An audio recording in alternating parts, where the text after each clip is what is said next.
isinii fideera mata dureen isaas qophee bara dhumaa. Barri dhumaa kuni baay'ee rakkisaadha. Dhiphina gurguddaa baay'ee isaatu jira. Gadduuniif boo'ichi rakkinni adda addaa dhukkubaa fi beelli gidiraa baay'ee isaa saba waaqayyootiif guyyichi rakkisaa. Maal fakkaatna nuyi qopheen gochaa jirru rakkinichas darbuuf wanti gochaa jirru moo rafuutti jirra akka durba shanii haa dammaqnu malee warri rafne hundi. Yeroo inni dhiphinaa kan takka hin taane amma dhufaa jira. Shaakalli dhuunfaadha dhiphinicha keessaa baay'ee barbaachisa. Gurmuudhaan hin ta'u hunduu gaafa sanaa dhuunfaatti ilaalama. Wal gargaarsi jiru hunduu gaafa sanaa qofaa madaalama. Maaliif hin yaadannu warra abboota keenya turanii darbanii maaf irraan barannu seenaa gurguddaa isaan galmeessanii lola dura isaanii mo'anii darbuudhaaf duubatti hin deebine du'allee gaafatu morma kennuudhaafi takkaa hin sodaanne. Baroota darbaniis rakkinniif dhiphinni baay'een utuu jiru hidhamuuf reebamuun dhugaan doorsifamuun utuma baay'atu. Booddeetti hin deebine gootonni darbanii callisuu hin dandeenye dhugaa dubbatanii du'a of filatanii isaan hin callisne. Kan nu barbaachisu yeroo dhumaa kana rakkinicha keessa fuula waaqayyootti soomuudhaaf gadduuni boonyee kadhachuudha. Yemmutti kadhannu iyya garaa keenya waaqayyoon dhaga'a. Calaqqeen samiidhaa kan nu jajjabeessu isa harkaan nuuf dhufa. Qophee bara dhumaaf kan goonu kan biraa macaafa qulqulluuf sagalee raajotaa sirriitti qoruudha. Wayyoomsa addunyaa hundumaa kan oolu dhugaa kan fudhatan gaafa sana hin oolu. Seexanni hin barbaadu qofaa isaa badu kanaafuu barbaada namni akka badu.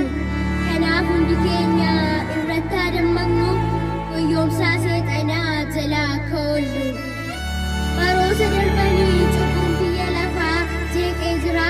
Kan bara keenya ammoo dachaadhaan baay'ata. Kanaafuu baay'atee rakkinni dacheerraa haa gaafannu malee hundumtu araara. Suutuma suutaanii hafuurri waaqayyoo lafarraa sokkeera. Eejji adda addaa dhukkubni adeemanii biyya qabateera. Tooruma tooraanis milikinni hunduu amma raawwateera. Kanaafuu qophaa'aa inni gooftaan jedhee balbala ga'eera. Seenaan dachee kanaa amma xumuramuuf yerichis dhumeera.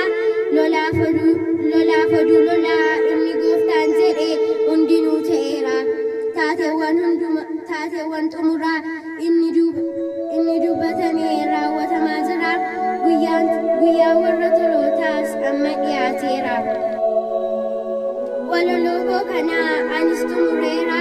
Lola dura isaanii hundumaa mo'anii humnaaf mo'ichaa warra argatanii gaafa gooftaan dhufu warra dhaabbatanii faarfannaa olichaa warra faarfatanii mallattoo mo'ichaa warra fudhatanii seenaa lafaa kanaa hunda xumuranii warra jiraatanii waaqayyo wajjinii gooftaan nu haa godhu namoota akkasiitti.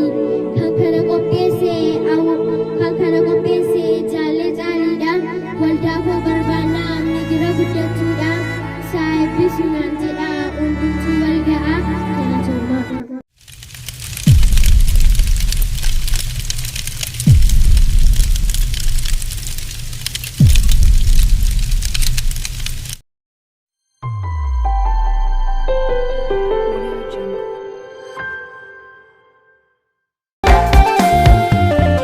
Dachaa samii laalii dhimmaa keenya deegaan humnaan cabee daangeffamaa beeyaa toofoon cubbuu guutee irra dhangala'ee dhiigni qulqullootaas lafarra lola'ee kan irra hin caalle naaf nu dubbadhu yeroo ulfaataa kana dafii nu mul'atu.